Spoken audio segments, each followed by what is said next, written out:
two Mm. streets named Hard. And her whole That's concept good. is about that. Like there are two streets, both of them are hard, but one's just hard right in the moment, that instant gratification or, the gratification down the road. And so which hard do you want? And Mhm. both streets are named Hard. It's just a little bit either short term or long term and what that looks like. So Absolutely. I think it's super powerful. And it's all of the mind, like you're called the mindset doctor. And I think these concepts are simple, but yet hard, right? They're hard to Right. implement because it's a different way to think. It's a different way to perceive the Yeah. environment that's already around you. Yeah. So, um, next up, I'm curious. So after you came like out of your near death experience, was there any unexpected side effects or beliefs, habits, or even like weird cravings? Because I know some people after they come out of like they saw the light or, Yeah. etc., they have some weird maybe personality changes or weird things happen. Did anything like that happen to you? I was in shock for quite a while. So that was kind of, and the thing is, like, people ask me too, like, would you ever go back whitewater rafting? And I actually finished that trip, like, because we were kind of midway and I ended up finishing it anyways. And I spoke at the SFM live event a year or two ago, and they went whitewater rafting. So I went and did that then too. So I had no fear of that. But the shock afterwards, but for me, it was just that introspection, like going internally. And then, because one, I think it comes down to the mindset, like you said, because a lot of times people look at life as happening to me, not for me. And for me, I have the mindset that life's happening for me. And I actually look at different levels. So, number one, if you're thinking life's happening to me, we got to shift that. Life's not happening to you, it's happening for you. Any experience you have, it's happening for a reason. But then when you can move past that, it's not only happening to you, it's happening for you, but then it's happening by you. When you Mm, realize it's happening by you, the things that you're experiencing in your life come down to your thoughts, your choices, the actions you're taking are creating your life experience. So life's not happening to you, it's happening for you, it's happening by you, and then it's happening through you. So not only do your choices and your actions affect you, it affects everyone around you too. So for me, when I went through that experience, I kind of went through those levels. I was like, okay, it's not happening to me, it's happening for a reason. So then I started contemplating, well, why? What can I use this to help make an impact in someone else's life? So as I started processing that, it opened my mind to it's bigger. It's bigger than just making a difference in my local community. I've got an opportunity to make a difference around the world. It's so cool. Fast forward years from that was just my TED talk. I saw somebody commented just the other day, I'm watching from Nigeria. Like, how crazy is that? Somebody in that's Nigeria is wild. hearing my talk. So Yeah. that's cool. You never know the impact you can make. Did walk me through after that accident. So obviously you survived. You got at the end of the river. What was it like coming home? Like obviously I'm assuming you told your wife maybe before you got home like, "Hey, I almost died." um So actually, I but didn't because oh, I you was still didn't. in shock and I didn't want her to worry either. So I was Yeah. still in shock. And so we were at a men's retreat. We drove home. So even like when I came out of the water, my shins were bleeding. I was missing a shoe. Somehow I lost a shoe along the way. So it's like I was being roughed up by the rocks as I was Yeah. getting pushed through these rapids. But as so in the men's retreat, we went back to the church, and that's where my wife picked me up when we got back there. And she could just tell I was real quiet. And I was limping around because my knee had hurt, my ankle, and she could just tell something was off. And it took me like a full day to even like really process, like, okay, what Mm. happened? And how do I say it? Hey, I almost just died the other day. So it did take me a minute to figure out, okay, I even myself to come to grips with what just happened. And then I told her about it. Um, but yeah, it was, I didn't talk to anybody at first, really. I was just like, man, what happened? And honestly, so that was 2018. It took a couple years. I didn't even really talk about that. Even when I started putting Interesting. out content and I was on podcast, I wasn't sharing that story until I was on a show here. There's a lady called, her name's Devin O'Day. She was like a radio show host in Nashville for years. Like she's like famous in Nashville. And she had me on her show and I told the story about the near death accident and exchanging your comfort for your calling. And she started crying in the middle of my story. And I Mhm. was like, wow, more people need to hear this. And I think it goes back to what you said earlier, because that's the main premise of this second TED Talk that I have is everyone's got a message to share. Yeah. Because there was a time when I didn't believe I had a story. And I think a lot of people resonate with that. Well, I don't have a story to tell. I didn't have a near death accident. I didn't have this or that. Well, everybody's got a message to share. And one thing that helped me was my mentor, Rory Vaden. He said, "You are perfectly positioned to serve the person you once were." So think about that. There's things you've Mm-hmm. been through in the past. There's challenges you faced, obstacles you've overcome. There's lessons you've learned along the way that somebody else is going through what you went through before. You can take your lessons and help that person. So that's when it gave me the freedom to start sharing my story and lessons that I'd learned, which is why my first TED Talk was lessons I learned from my near death accident. And then I started speaking all over, and people would reach out to me and be like, "That's so awesome. You get to speak. I wish I could do that." It just comes so naturally to you. And I was like, every person, I was like, wait. This is not natural.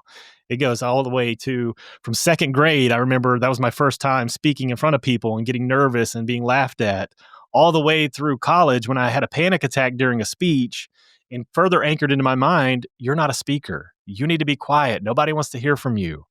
I had all those doubts and beliefs, but I knew that I had to overcome my fear of public speaking if I truly wanted to make an impact in the world. So, one, realizing you have a message. There's a story inside of you the world is waiting to hear. And I hope if you're listening, you that'll hit you. And you'll actually start thinking, what is my story? Because your story, those things that you've been through, will speak to someone else. You look at Dr. Ashley here, she's able to write a book. Why? Because she's got a story inside of her that people need to hear. And I believe everybody has that. I have such a similar story with public speaking, and here now we both have podcasts, and um it's just wild. I remember I was actually in chiropractic school. I made it all the way through chiropractic school, and I very much disliked public speaking. I would get Mm. like the Oh, red, yeah. like rashy neck Oh, and yeah. blotchy face, and I was in chiropractic school, and it was a business class, and we had 5 questions that we were gonna get asked one of them, and we had to go in Mm. front of our class. Class was like 150 people, and I Yeah. knew these people, like, we had been with them for the last 3 years of chiro school, Right. and I have no idea what the questions were, but my question got called, and it was my turn to go up, and I just froze. I Mm. froze up there, and I I don't remember what I said. I said something, and I went back that day. I remember going back to the house, and I was so embarrassed. No one said anything to me, of course. But we had a pretty respectful class, but I was Yeah. so embarrassed. And I made a vow to myself that day that that would never happen again, Mm. Yeah. because I was like, if I want to become a chiropractor and run a business one day, which I always wanted to run my own business, I was like, Mhm. I need to learn how to speak. And Yeah. I did. Like, and Yeah. was it easy? No. I started speaking in front of one person at like, a dinner talk for the office, and then maybe two, and then it was 5 or 20. Yeah. And now I get paid to speak on stages. And Yep. it's just wild because people say, "How can you do that?" And I say have the same thing. I did not start here. Like, Right. I started fumbling and fearful, and it was kind of that, I guess you could say, rock bottom moment of like, I don't ever want to experience that again. And Mm. my message Yeah. is bigger than that, and I'm not gonna let my own Absolutely. fears, Yep. dictate my impact and, Absolutely. Yeah. And that was ability. the So, same driving for me because yeah. I was even from college to chiropractic school still was terrified, but I knew, and this is where helps to overcome the fear is make the mission bigger than your fear. Mm, And that was the same thing for me as I knew my community needed to hear the message I had about how to get healthy. yeah. And then maybe this will speak to people too, because I hope you guys are encouraged to go listen to my TEDx talk, even if you want to be a speaker or not, because there's lessons in there I think will apply to everyone. They'll be in But the show notes, by the way. awesome, yeah. So I shared a story of one of our first talks. So I get into practice. I'm still trying to overcome this fear of public speaking, but at that point, we did the talk at a church, and there was 200 people in the audience. But I went through my steps to overcome the fear of public speaking, and boom, I went out there, I delivered a talk. And I still remember looking in the audience. There was a guy in the front row, And he ended up hearing the talk. He comes up to me and he was like, Dr. Justin, what you just shared, that's exactly what I needed to hear to get my health back. And he told me his story. 65 years old, just came off of quadruple bypass surgery. Oh, So yeah, it's a quadruple bypass. And he yeah. said when I was laying in the hospital bed, they came and they brought my grandson and put him on my lap. And he Mm. said when I looked at my grandson, I was crying, and I made a promise right there. I'm going to get my health back because I'm going to live to see my grandson grow up. Oh my And he said, gosh. what you just shared is exactly what I needed to hear. And so he took action. He actually came to the clinic, became a patient. He got his health back. He went from quadruple bypass surgery to running the Ironman. And he went on to run Wow. 4 different Ironmans. It's one of the hardest races Yeah. and extremely healthy now. And that was years ago. And now watching his grandson grow up. But the point that I'm telling you guys that are listening is if I never would have, one, realized I had a story to tell, if I never overcame my fear of public speaking, I never would have been able to make an impact in his life. And it doesn't even have to be that much of an impact. It could be just putting a smile on somebody's face because Mm. they hear your story and they resonate with you. But there's something inside of you. And that's why I think this TED Talk is doing so well. I mean, it's getting like over 2,000 views a day Wow. because I prayed about this topic for 2 years. I asked God, like, what do you want me to share? So this is definitely a heart project for me. I want to get this message out there in the world because I do think it's that important. Is there's a message inside of you that somebody is waiting to hear. Mm. And I love that nothing, like, grand has to happen, and that message is still powerful. I mean, I Exactly. remember Yeah. sharing a story of just me nursing and, losing my shit on my toddler while I'm nursing because 'cause I'm sleep deprived and postpartum and all the Yeah. hormones, and do you know how many times moms have come up to me like, "Oh my gosh, I've been there, like, it's Yeah. okay," and so it's even the mundane, day-to-day things that we go through, it's still part of our story and Yeah. can connect and make a difference in people's lives, Absolutely. and so And I that's think the stuff that's that means the most yeah. because people want to be seen and heard. So they don't care about you. It's not, and when you're speaking, it's not about you, which is one of my points in public speaking. I used to make it about me. And I would get in my own head of what if they're going to judge me? What if I mess up and say the wrong thing? What if they don't like what I'm wearing or the sound of my voice? All those things played in my head. But then I realized it's not about me. It's Mm, about the people in the audience and what I have to deliver that can help them. So I mhm, shifted that, and then they're not there to get all these amazing bullet points. Like, no, they're like, how does this relate to my life? So when you're real and the more authentic you can show up, and it might be the nursing story, and I lost my stuff, whatever. That's where people are like, you know what? She gets me. She sees me. She knows what I feel like. That's what they want. They want that human connection, especially these days in an AI world. They mhm, want more of these human connection, these mhm. real stories. Just be yourself and share what you're going through. That means more to people. I think that's super powerful. It's no matter what quote stage you're on. Like I think a lot of people they're like, "Well, I don't want to public speak."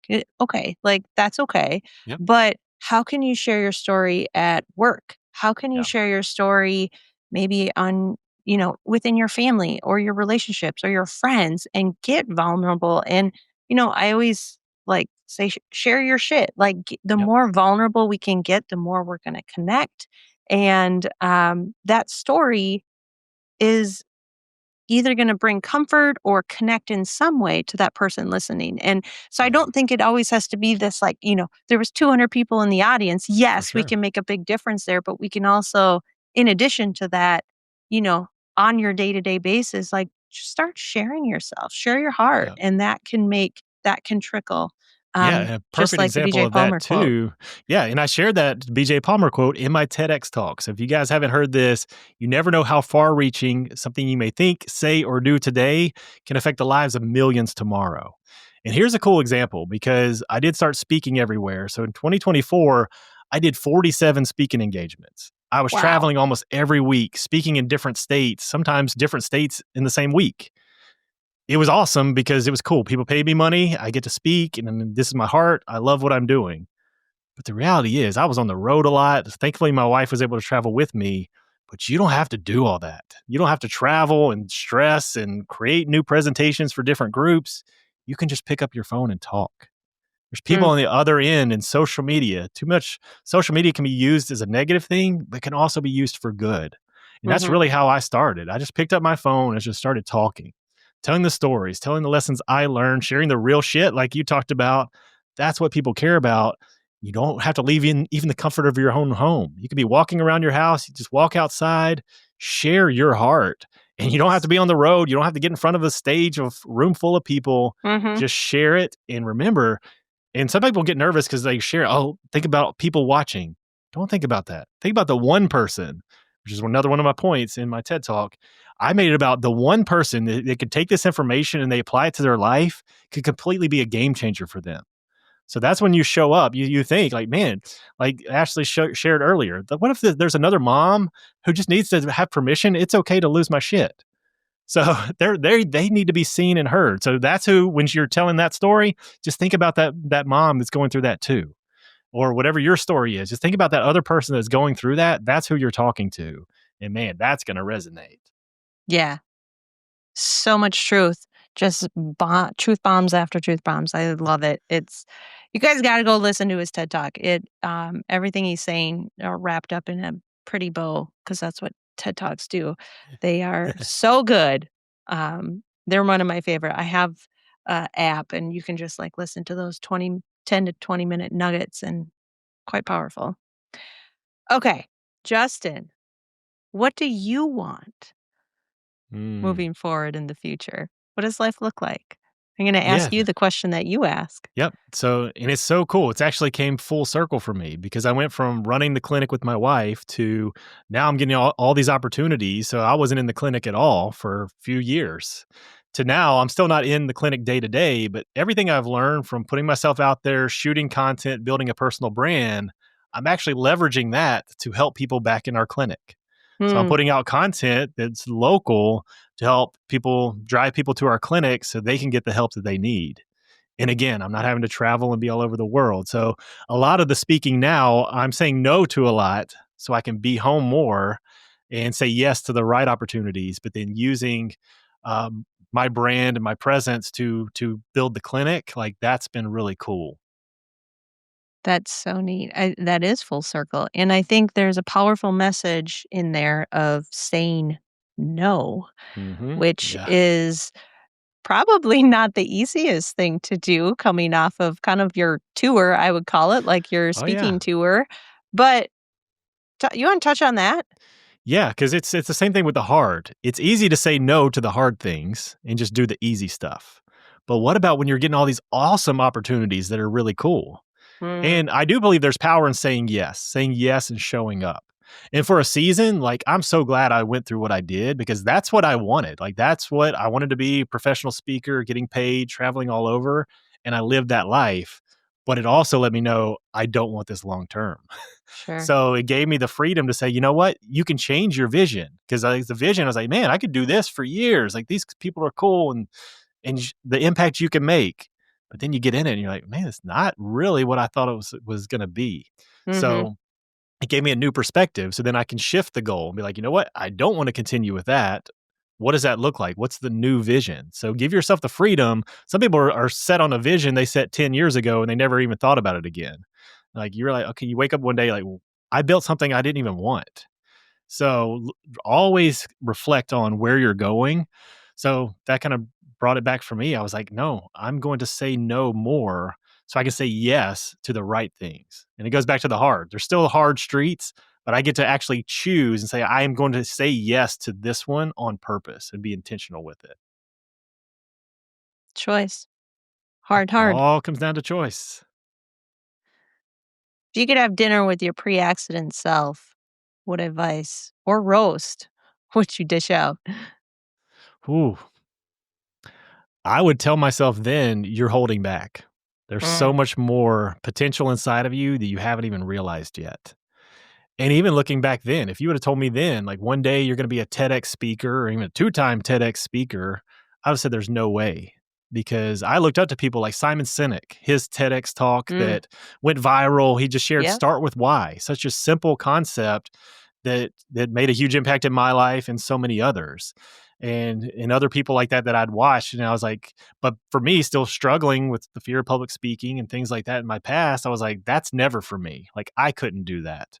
So going back to the pre-accident self, I was like, no, if you only knew what's possible for you, like you would think differently, you would take different actions, and you would have different results right now. Mm. Indeed, you would. Hmm. So, the title of the podcast is Love Your Life and Yourself. So, I like to end with this question. If you could give our listeners one piece of advice to love themselves and their life more, what would that be? So first off is you are enough. Mm, Like as you are right now, you're enough. You don't have to be something. You don't have to prove your worth and value. You are enough right now where you are. And then I would go back to the conversation we had earlier. There's a message inside of you the world is waiting to hear. And I hope that you realize you are enough. You have a story, and then you go out and you'll share your message with the world. mm. Thank you, Justin, so much. Where can Yeah, we thank find you. you? So Instagram's probably where I'm most active. So at Dr. Justin Mosley, and then my TEDx talk. If you just go to YouTube, obviously you can find it in the show notes here. But YouTube, just put Dr. Justin Mosley TED Talk. It'll come up, Perfect. and it's Thank called you so. "How I Overcame My Fear of Public Speaking." And then the other one? The other one is lessons I learned from my near-death accident. Awesome. Well, thank you so much, Justin, for Yeah, joining thank me. you. This is great. Thanks. Yeah, absolutely. Till next time. Thanks for tuning in to Love Your Life and Yourself. I hope today's episode gave you one more tool or one more truth to help you thrive in your health, happiness, and resilience. Remember, loving yourself isn't selfish, it's leadership. And it's the foundation for building a life that actually feels like yours. If this spoke to you, hit that follow button, leave a review, and send it to a friend who needs to hear it. And if you want to dive even deeper, grab a copy of my #1 best-selling book, Love Your Life and Yourself. It's the heart behind this podcast, and it's helped thousands of women step into a life they actually love. You can find it at drashleyrath.com or through the link in the show notes. Until next time, take care of you and keep choosing to love your life and yourself.